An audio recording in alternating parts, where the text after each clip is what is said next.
మీ ఆశీస్సులు నాకు కావాలి. యశస్వీ భవ. అమ్మలారా చక్కగా దీవించారు. ఏ తల్లి అయినా కుమారుడు కీర్తిమంతుడు కావాలి, అదృష్టవంతుడు కావాలి అనే కోరుకుంటుంది.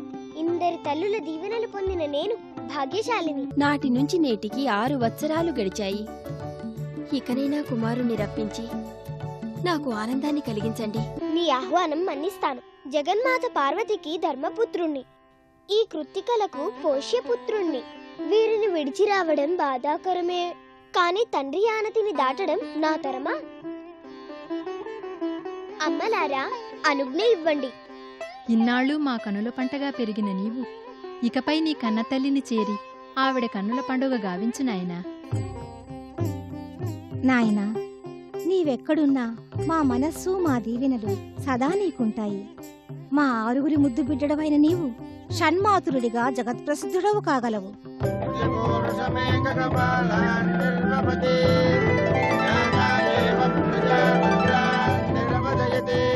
నీకు శాంభవి విద్యను కూడా ప్రసాదిస్తున్నాను, గ్రహించు.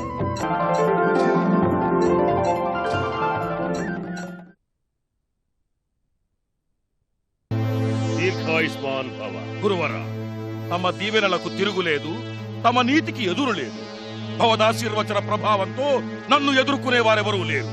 కానీ నేటికొకడు ఉదయించినాడు. అతన్ని శివుడు కుమారుడుగా స్వీకరించాడు. పార్వతీమాత అతన్ని తనయుడిగా అంగీకరించింది. ఆపై రత్నసింహాసనంపై శివుడు అతన్ని సర్వపుణ్య తీర్థజలాలతో అభిషేకించాడట.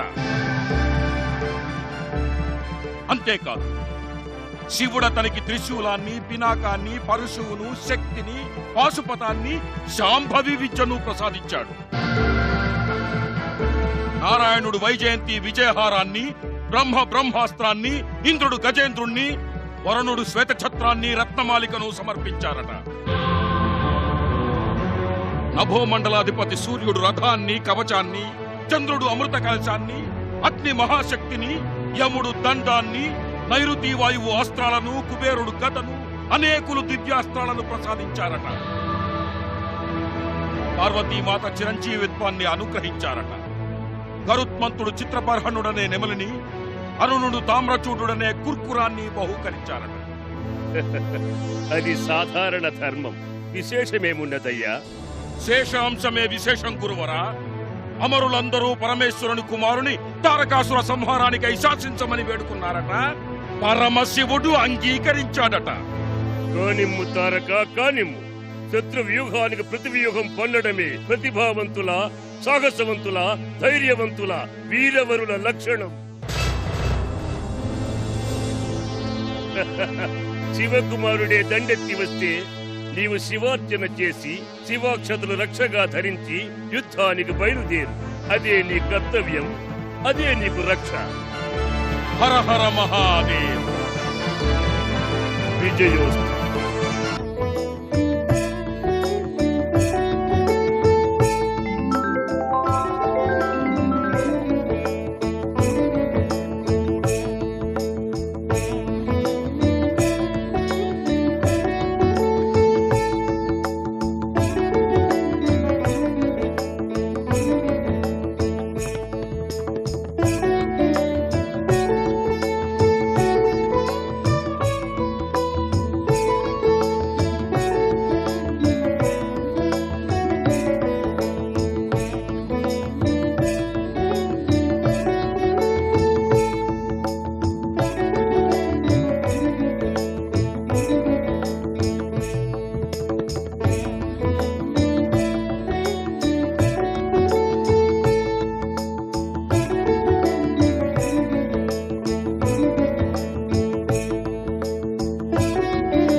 జననీ జనకులకు ప్రణామాలు.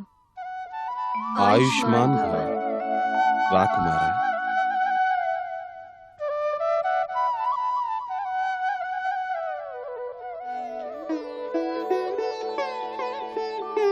సకల విద్యా పారంగతుడవైన నీవు సర్వులలోనూ అగ్రగామిగా నిలిచి అఖండ యశస్సంపన్నుడవై వర్ధిల్లు.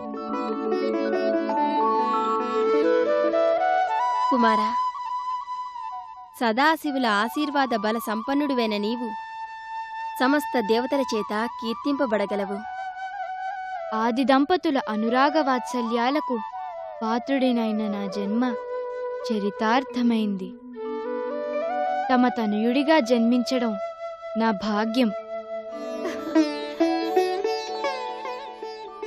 కుమారా, పూర్ణ చంద్రబింబం వంటి ముఖమండలము, ఉదయభానుని రీతి స్వర్ణకాంతులను, చిరునవ్వుల సొగసులను వెదజల్లుతోన్న నీ వంటి సుపుత్రునికి తల్లిని కావడం నా అదృష్టమన్నది సత్యపూతన్నాయనా. విద్యా వినయ సంపన్నుడవై దేవసేనాధ్యక్షుడవై వర్ధిల్లగలవు.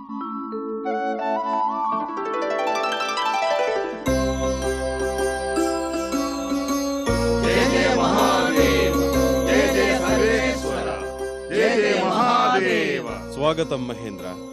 నారదాది మహర్షులారా స్వాగతం. మహేశ్వర, తారకాసుర సంహారానికై జన్మించిన కుమారస్వామి సకల విద్యలు నేర్చాడు, రణప్రవీణుడైనాడు. సేనావాహినిని నడపగల వయస్సు వచ్చింది. ఇన్ని వత్సరాలుగా అమరులు ఋషులు అందరూ తారక బాధాతప్తులైనారు. ఇక సమయం ఆసన్నమైంది. కుమార నాయకత్వంలో తారక వధకు తరలి వెళ్ళాలి. స్వామి, తారకుని వీరప్రతాపాలు జగద్విదితాలు. వీరాధి వీరుడైన ధనుజుడిపై దండెత్తడం సాహసం కదా. ఇంద్రాది దిక్పాలకులు సాధించలేనిది నా చిన్నారి తనయుడు సాధించగలడా?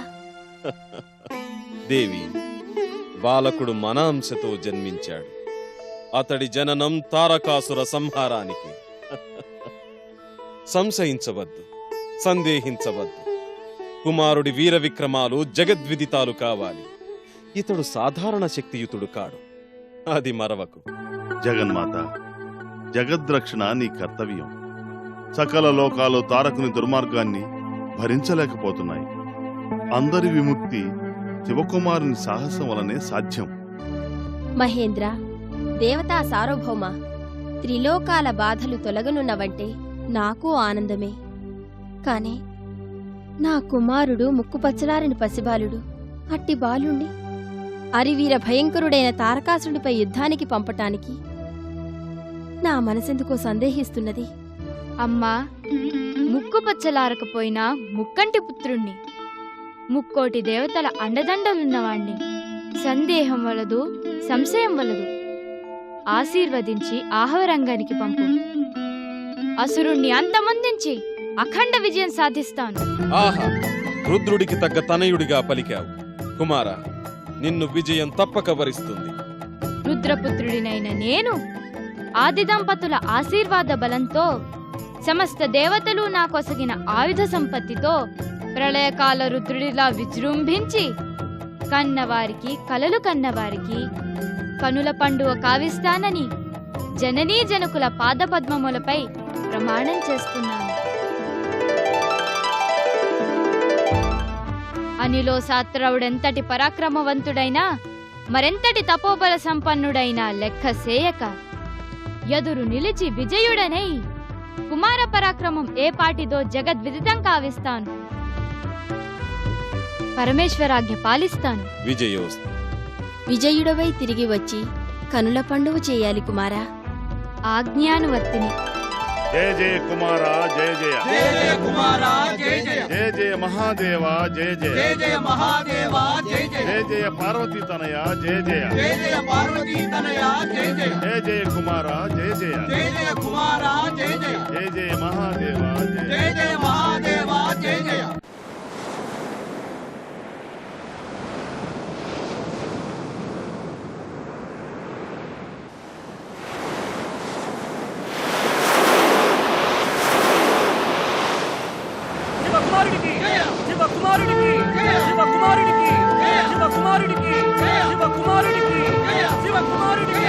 తారకాసుర చక్రవర్తికి, తారకాసుర చక్రవర్తికి, తారకాసుర చక్రవర్తికి, తారకాసుర చక్రవర్తికి, తారకాసుర చక్రవర్తికి, తారకాసుర చక్రవర్తికి, తారకాసుర చక్రవర్తికి.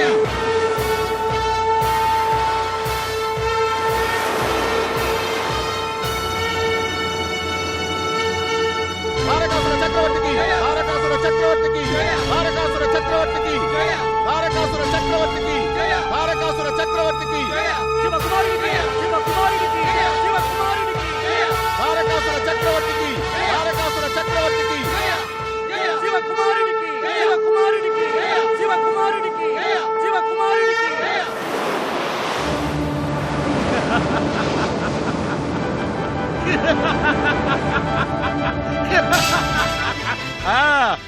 ఈ ముక్కు పచ్చలారని బాలుడా మీ నాయకుడు, ఇతడా నన్ను సంహరించున్నది. ఎంత అభిమానహీనంగా, ఎంత నిర్లజ్జగా ప్రవర్తిస్తున్నారు. అది పౌరుషహీనంగా భావించడం లేదా, లేక ఒక పసిబాలుని బలి చేయాలని భావిస్తున్నారా?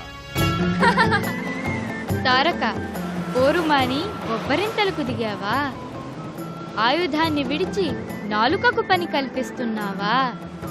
ఎదిరించినవాడు బాలుడో, యువకుడో, వృద్ధుడో ఎవరైతేనేం అతడు నీ శత్రువు. చేతనైతే చేవ ఉంటే పోరాడి చూడు, లేదా రణరంగం విడిచి వెళ్ళు.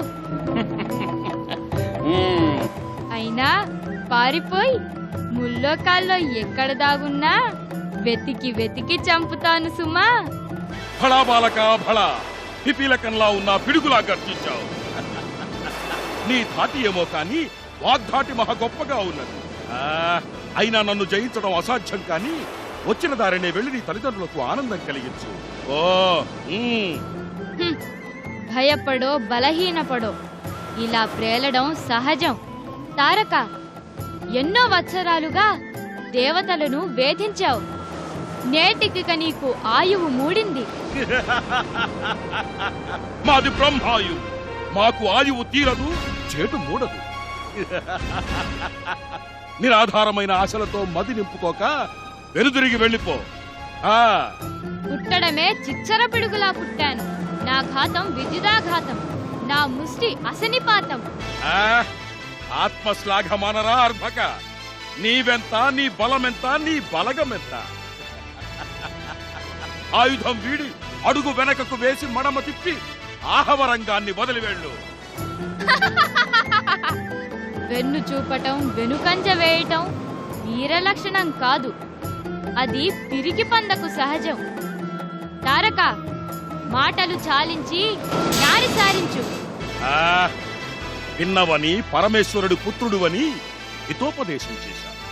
అర్భక, హరివీర భయంకరుడైన ఈ తారకునితో యుద్ధం తారంగపు ఆట కాదు. మృత్యువుతో చెలగాటం మాని మరలిపో. చావు పుట్టుకలు నీవా నిర్ణయించేది? నీ చావు కోసం పుట్టిన నన్నా నువ్వు బెదిరించేది? తారక, ఇది భయం వల్ల పుట్టుకొచ్చిన సంధి మంత్రం. మహేశ్వరుడు ఒక్కడు తప్ప మహేంద్రాది సకల దేవతాగణం నా చేతిలో ఓడిన వారే, దిక్కు తోచక పరుగిడిన వారే. ఆ సంగతి గుర్తుందిగా తారక? ఆ మహేశ్వరుడి సర్వశక్తి స్వరూపం ఈ కుమారుడు. నీకు నా చేతిలో మరణం తథ్యం. ఇక వాదనలెందుకు, కాచుకో. బాలక, దేవతల సంకీర్తన విని విజయంపై ఆశలు పెంచుకో. ఈ తారకుడు దుర్జయుడు. దుర్జయుడివే కాని అజయుడివి కాదు కదా. తారక, నా జననం కోరి దేవతలు తప్పించారు, శ్రమించారు. అది నీ మరణహేతువని వారికి తెలుసు. ఆ మహేంద్రుడు దుర్జనుడు, దురాశాపరుడు, దుష్టుడు. తన పదవీ ప్రాభవాల కోసం ప్రాకులాడే పిరికి పంద. అతని ఆశలు ఫలించవు. అది విధి నిర్ణయించాలి, నీవు కాదు. ఆ విధికర్త విధాతే నీ మరణానికి మార్గం చెప్పాడు. అది మరచిపోకు.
తారక, ఇది శక్తి ఆయుధం. జగన్మాత పార్వతి తన శక్తి సర్వం నింపి ప్రసాదించిన శక్తి. ఆ మహేశ్వరుడి సర్వశక్తి సమాహారం. ఇది అగ్ని భట్టారక ప్రదానం. దీనిని ఎదుర్కొనడం సురాసురులకు సాధ్యం కాదు. వినాశకాలే విపరీత బుద్ధి. బుద్ధి పెడతోవ పడుతున్న నీకు యథార్థం తెలియదు. ఇది మృత్యుదండం, మృత్యుంజయ ప్రసాదం. కాచుకో.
మూషికాసుర చక్రవర్తికి దేవతలను ముప్పు తిప్పలు పెడతా. ఈ మూషికాసుర శక్తి ఏమిటో రుచి చూపిస్తా. ఉపనయనం, బ్రహ్మోపదేశం, ఆపై సకల విద్యాభ్యాసం. ఈ మూషికుడు ఇక్కడ ఉండగానే ఇవన్నీ జరుగుతాయా?